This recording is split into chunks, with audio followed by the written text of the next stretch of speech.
It's already midnight on Saturday morning. The Thanksgiving already passed. Anyway, so the Black Friday in Seattle was relatively quiet, as far as I could tell this morning around the Outwood Mall.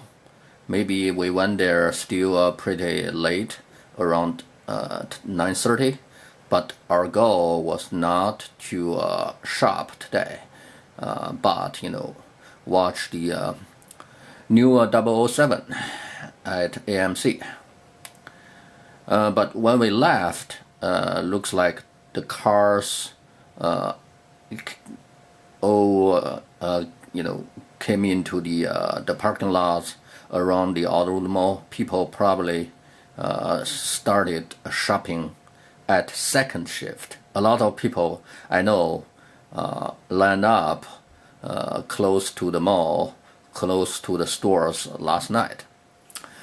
The economy is still pretty healthy, as far as I could see.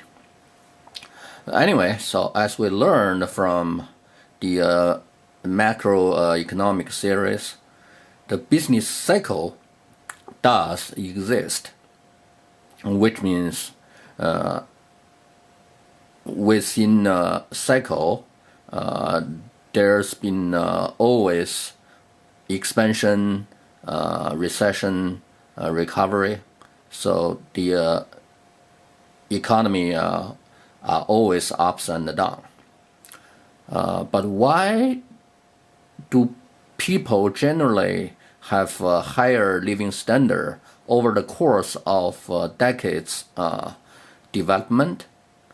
That actually is driven by the long-run economic growth. And according to Krugman's and Wells textbook, the long-run economic growth is purely measured by real GDP per capita. So the real GDP, as we learn, is the GDP adjusted by the inflation is adjusted for the real GDP, and the per capita is divided by the total populations, right? Generally, as I read somewhere, generally the current real GDP is based on the 2009 chained dollars, as the 2009 as the base year.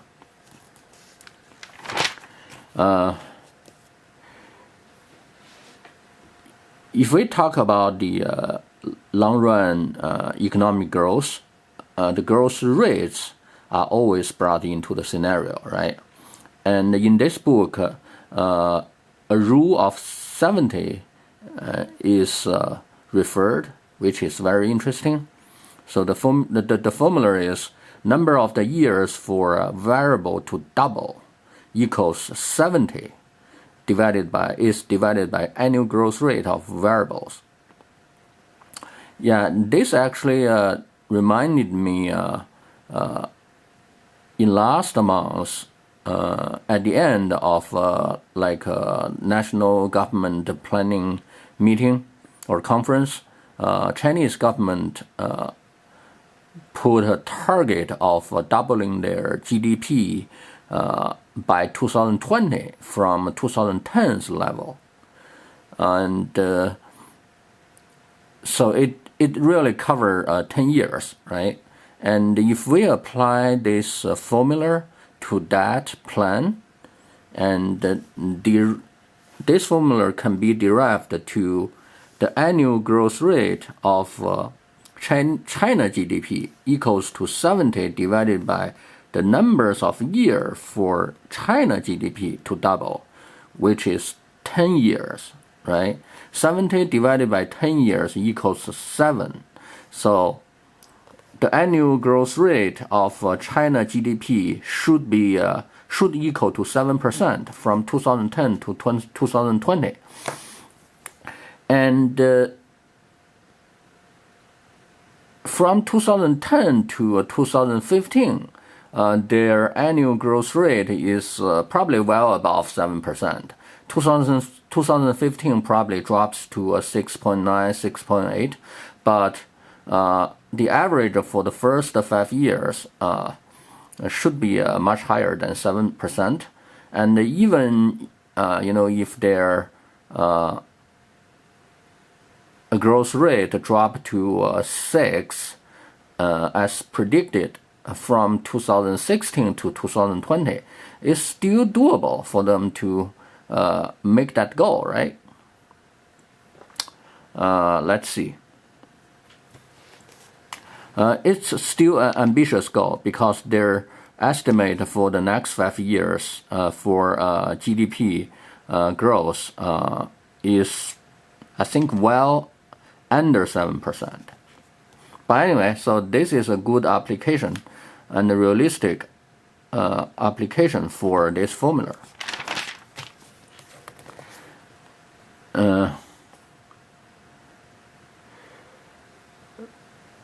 For long run growth, there must be a source to having that happen.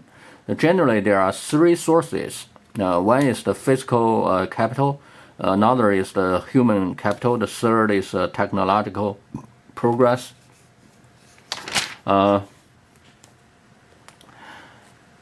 Given the other 2 being held constant, there is a diminishing return to the physical capital, which depicts on this graph. On this graph, the conditions are human capital and technological progress are held constant. The increase, the more the physical capital is added, of course, the more, or the more the GDP will be created, but it's not proportionately. So you can tell from this curve, the return will be diminished, right? It's $20,000 per physical capital per worker to having 30,000 real GDP generated, but 40,000 physical capital per worker wouldn't have 60,000 generated, but only 50,000. So the rate of return actually dropped. That's why if we want to maximize the GDP, we have to apply the aggregate production function.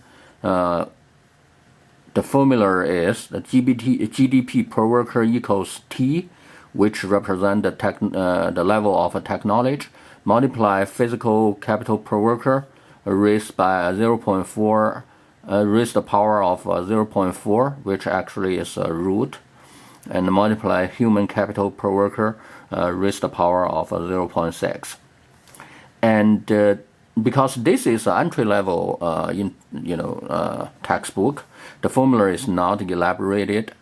And when getting into the advanced research or study, I probably will try to build a more sophisticated formula based on the multivariate calculus to have the outcome calculated more precisely and accurately. And that's my goal, actually, to apply the sophisticated mathematical models to the economic problems and issues. From this formula, you can tell there are 3 variables, actually: T, technological level, the physical capital per worker, and the human capital per worker, 3 variables. And that's why I'm thinking the multivariate calculus can be applied. And actually, if we bring in natural resource, environment as the 4th and 5th variables, the calculation will be even more complex. And multivariate calculus or other econometrics models can be applied appropriately.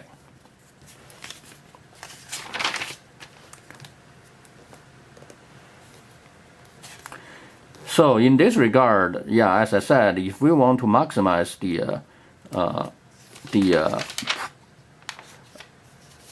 productivities, the optimal optimal combination of these 3 sources will be very critical. And of course, I forgot to mention the productivity is the only driver to having the long-run economic growth realized. And so the definition of productivity in this scenario is very important. The natural resource used to be the key factor as well, but no longer is. Basically, every nation has been growing their economy over the course of the years, but the growth rates are quite different, which are driven by their capabilities of savings and investment spendings for the physical capitals, and education levels for the human capitals, and R&D input for the technological progress. So those 3 are the reasons for the difference of the growth rate across board all the countries. And as far as I can tell, the role of government in promoting the economic growth in U.S. Is somewhat important for the economic growth, and it's very important for the economy recovery from the crisis. That's what I observe. And the government policies are in terms of the subsidies to the infrastructure, which help the aspect of the physical capital, and to educations, which help the human capital, and to R&D, which help the technological progress. And in addition to those 3 big helps for the source of GDP growth, government policy are also maintaining a well-functioning financial system. This is very obvious in U.S. because the U.S. has the most, actually the most powerful financial system in the world. In addition, the protection of property rights and the political stabilities are also important factors.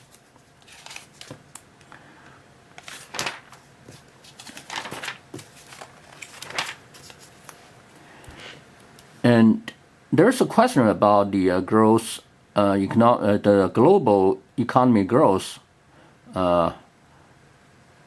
whether the global economy growth sustainable. So that bring in the environmental issues into the equation.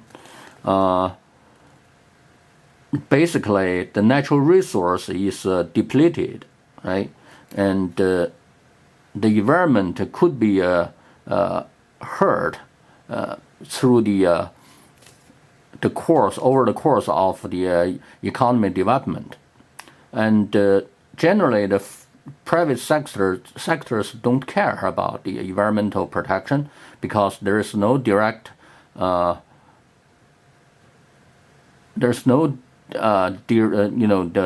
direct harms to them. So the government intervention must be brought in to resolve the environmental issues and to protect the environment and to have the global growth, economic growth sustainable.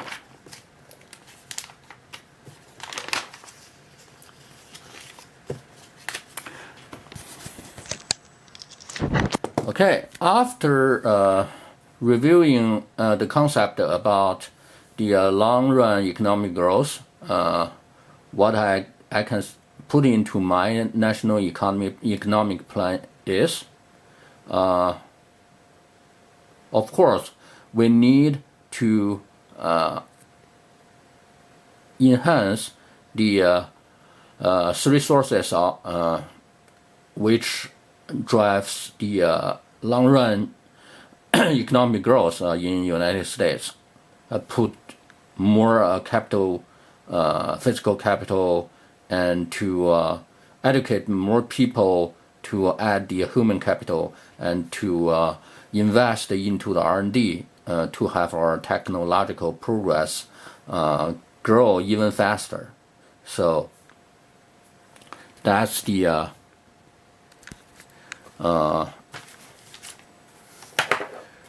key points I got from this series and concepts, and that will be rolled into my national economic plan.